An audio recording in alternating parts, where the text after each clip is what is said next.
दुनिया का सबसे बड़ा सारथी कौन है? गॉड। और उसके बाद सारथी कौन है? भगवान श्री कृष्ण, जिसने अर्जुन के रथ को चलाया।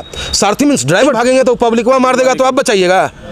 पब्लिक क्या चाहते हैं आपके? हम जिंदा न रहे भैया, ये तो माहौल खराब करना चाहता है।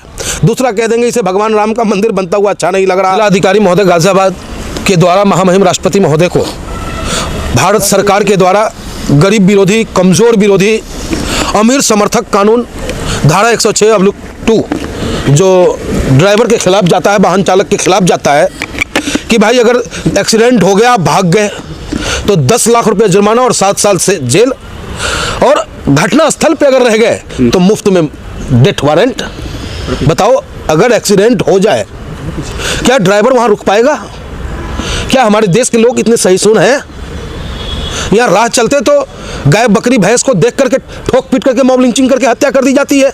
तो क्या आप उम्मीद करते हैं कि किसी गाड़ी से किसी का एक्सीडेंट हो जाए और वो व्यक्ति, वो ड्राइवर वहां रुके तो हमारे हिंदुस्तानी भाई उसे बड़ी इज्जत के साथ सम्मान करेंगे और कहेंगे चलो भैया तुम्हें चौकी और थाने छोड़ के आते हैं, या पहले उनका इलाज करेंगे? मैं पूछना चाहता हूं आपके माध्यम से अपने देश के गृह मंत्री आदरणीय अमित शाह जी से कि क्या आपने कभी सोचा कि जब एक्सीडेंट होगा तत्काल उस वक्त आपकी पुलिस वहां उपस्थित होगी उस ड्राइवर के प्राणों की रक्षा करने के लिए?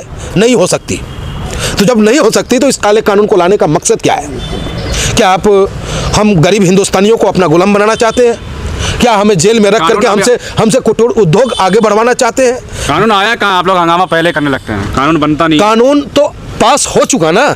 जब कानून पास हो रहा था उस वक्त भी हमारा नेता बैरिस्टर असदुद्दीन ओवैसी साहब लोकसभा के अंदर में चीख करके, चिल्ला करके इन बहरी सरकार को समझाने का प्रयास किया कि आप जो ये कानून लाए हो, ये कानून गरीब विरोधी हो। आप जो कानून लाए हो इससे गरीब और खत्म हो जाएगा। जो वाहन चालक के परिजन है वो दहशत में जीने को मजबूर हो जाएंगे। लेकिन उसके बावजूद इस सरकार के कान पे जू तक नहीं रहेगा और इस कानून को पास कर दिया गया। और जब हमारे हिंदुस्तान की आवाम, कमजोर गरीब ड्राइवर भाई, जिनके दम पर देश की अर्थव्यवस्था टिकी हुई है, आज हम गाजियाबाद में रहते हैं और नासिक का प्याज खाते हैं, हम गाजियाबाद में रहते हैं कश्मीर का सेब खाते हैं, हम गाजियाबाद में रहते हैं कहीं और का अंगूर खाते हैं, कहीं का अंगूर की बेटी भी सब का रस भी सप्लाई होता है। धनाधन सरकार को जो टैक्स मिल रहा है, रेवेन्यू मिल रहा है अंगूर की बेटी के नाम पर, वो पहुंचाने का काम भी जो है हमारे देश का ड्राइवर भाई करता है। और जब वो ड्राइवर भाई सड़कों पे आया तब सरकार की थोड़ा हाथ पांव के लिए तो कानून बनाया सरकार ने। आप लोग समझिए, बहकावे में आ जाते हैं आप लोग। क्या उनके लिए क्या बनाया कि भैया अगर कार चल रहा हो, ट्रक चल रहा हो, तो उसके आगे एक साइकिल वाला नू करके चले, कहे कि भैया अब तो अमित शाह जी का कानून आ गया, मैं तो पास दूंगा ही नहीं, चाहे जो करना कर ले।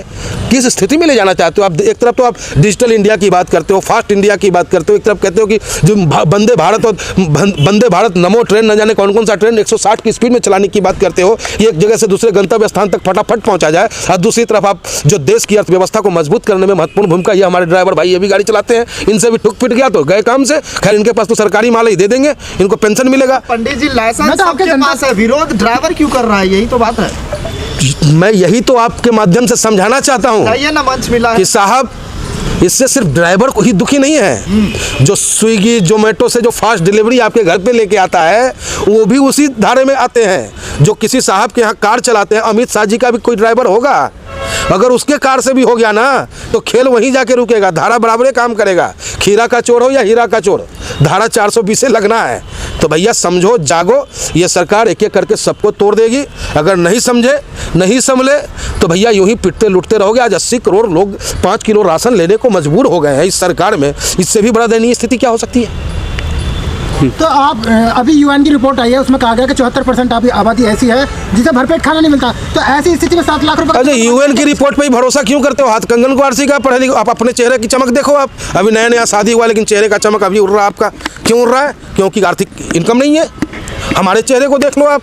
तो हंसने की बात नहीं है साहब, ये हंसने की बात नहीं है।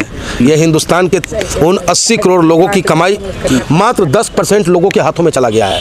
इस हिंदुस्तान की प्रॉपर्टी 10% लोगों के हाथों में चला गया। हम और आप सिर्फ नौकर और गुलामी करने के लिए रह गए। लेकिन बीजेपी के नेता कह रहे हैं लोग समझते नहीं है, कानून को पहले समझिए उसके बाद प्रदर्शन करिए। सबसे बड़ा समझदार तो बीजेपी के नेता ही है, बाकी पूरा हिंदुस्तानी बेवकूफ़ है। हाँ, इतना जरूर है कि भाजपा के लोग इस मामले में माहिर है, कलाकार हैं कि एक झूठ को 100 बार बोल करके उसको सच साबित कर देते हैं। इस मामले में वो कलाकार हैं कि भाई जब हम बात करेंगे रोजगार की, बात करेंगे महंगाई की, बात करेंगे इस काले कानून की, तो वो या तो पहले कह देंगे कि भैया ये तो माहौल खराब करना चाहता है, दूसरा कह देंगे इसे भगवान राम का मंदिर बनता हुआ अच्छा नहीं लग रहा, तीसरा कह देंगे कि अरे अभी तो राम मंदिर बन ही रहा है, अयोध्या काशी अभी बाकी, मथुरा बाकी ही है। तो इसी में उलझा करके आपको रख लेगा और उसका कुर्सी अपना सुरक्षित रहेगा। कह तो रहे कि ये तो पक्का है कि ड्राइवरों को विपक्ष बरगला रहा है, इसलिए सड़कों पे वो। देखिए, विपक्ष कहीं नहीं बरगला रहा है और नहीं विपक्ष में वो दम रह गया है। अगर विपक्ष सच्चा कोई विपक्ष है तो वो बैरिस्टर असदुद्दीन ओवैसी है, जिसका दामन साफ है, जो आदरणीय प्रधानमंत्री जी, आदरणीय अमित शाह जी की आंखों में आंखें डाल करके बात करने का काम करता है। बाकी विपक्ष तो दागदार है, वो काहे का विपक्ष? अरे गठबंधन हो तो हमारा जनता से हो, गठबंधन नेताओं का ठगबंधन क्या होता है भाई? नेता मिल गया तो वोट मिल गया? नहीं, जनता जब मिलेगा हमारे साथ तब वोट बीजेपी बनता अच्छा है। काम कर रही है तो पेट में दर्द क्यों होता है? कौन सा अच्छा काम किया, हमको गिना दीजिए। जो भी काम करे पहले सड़कों में पहले आप आ जाओ। अरे मंदिर बन रहा है, खुश हो जाइए। 15 लाख मिला आपको? मिला ना? हाँ, नहीं मिला। नहीं मिला। महंगाई खत्म हो गई? नहीं। बेरोजगारी खत्म हो गई? 2 करोड़ लोगों को रोजगार मिल गया। तो क्या हम किस बात पे हमको पेट में दर्द होने लगा, ये बताइए भाई। दुर्घटना कम होंगे ना इससे। अच्छा, दुर्घटना इससे कम होगा कि दुर्घटना और बढ़ जाएगा? दुर्घटना अगर आपको कम करना है ना तो जितने भी हाईवे, उसके हाईवे के किनारे शराब की दुकानें उसे बंद कराने का काम करें आप। शराब पी करके ड्राइव करने वालों पे कानून बनाने का काम करें आप, न कि उसकी आड़ में आप ड्राइवरों पे जुल्म करें। यातायात विभाग को इतनी ताकत आप न दे दे कि वो अंग्रेजों जैसा व्यवहार करे हम ड्राइवर भाइयों के साथ। कह रहे भागेंगे तब सजा होगी ना, 10 लाख भागेंगे नहीं तो फिर नहीं भागेंगे तो पब्लिक वो मार देगा, तो आप बचाइएगा। पब्लिक क्या चाहते हैं आपके? हम जिंदा न रहे, सीधा हमारा भी डेथ वारंट कट जाए एक्सीडेंट होते ही। तो पंडित जी उसका क्या होगा? पिछले साल की रिपोर्ट आई थी 25,000 लोग एक्सीडेंट में मारे गए। देखिए, दुखी है हम, उसमें हमारा भाई भी हो सकता है, हमारा परिजन भी हो सकता है। आपके माध्यम से मैं अपील करूंगा कि ड्राइवर क्या है? आप ड्राइवर समझो, सारथी। दुनिया का सबसे बड़ा सारथी कौन है? गॉड। और उसके बाद सारथी कौन है? भगवान श्री कृष्ण, जिसने अर्जुन के रथ को चलाया। सारथी मीन्स ड्राइवर, ड्राइवर मीन्स सारथी। और अब जिस सारथी के कंधे पर धर्म की स्थापना होती है, जिस सारथी के कंधे पे देश की अर्थव्यवस्था को मजबूत करने की गारंटी होती है, जिस सारथी के कंधे पे अधिकारी को टाइम से 10 बजे ऑफिस पहुंचाने की जिम्मेदारी होती है, जिस सारथी की जिम्मेदारी खाने पीने का सामान एक जगह से दूसरे तक पहुंचाने की जिम्मेदारी होती है, क्या वो सारथी कभी किसी की हत्या कर सकता है? क्या एक व्यक्ति अगर गलत हो तो पूरे को गलत आप साबित करेंगे? आप अपने में सुधार लाएं, आपकी जो पुलिसिंग है, आपका जो यातायात विभाग है उसमें सुधार लाएं आप, न कि आप सारा जिम्मेदारी उन ड्राइवर पे डाल दें। आप लोगों ने ड्राइवर को इतना भड़का दिया कि डीएम के सामने मिसबिहेव करते हैं ड्राइवर। नहीं, उसका मैं विरोध करता हूँ। मिसबिहेव बिल्कुल नहीं, संवैधानिक रूप से हम अपना विचार, हम अपनी बात रखेंगे सरकार के सामने। संविधान ने, बाबा साहब ने जो हमें अधिकार दिया है, उस अधिकार को कोई हमसे छीन नहीं सकता और अपनी बात उसी तरीके से हमें रखनी चाहिए। कोई वायलेंस नहीं, वायलेंस का समर्थन नहीं। लेकिन डीएम साहब ने भी तो उनकी औकात बता दी, तो सरकार ने भी उसकी औकात बताई कि डीएम हमारे सर्वोपरि हो सकते हैं, लेकिन संविधान से ऊपर कोई नहीं हो सकता, चाहे वो सरकार हो या जिला अधिकारी हो।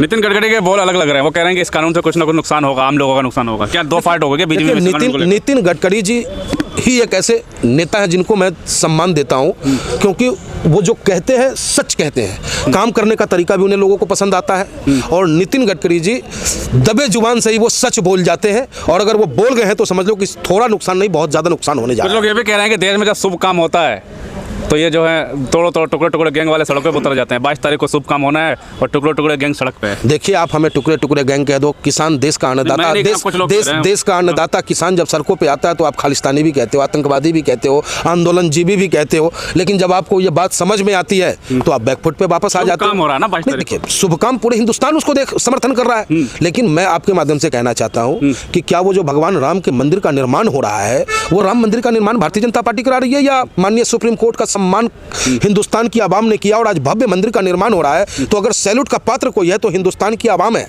हिंदू, मुस्लिम, सिख, ईसाई सभी जाति के लोग सैल्यूट के पात्र हैं कि उनके दिल में राम है, राम के लिए सम्मान है और उन्होंने सुप्रीम कोर्ट के फैसले को स्वीकार किया। कहीं कोई वायलेंस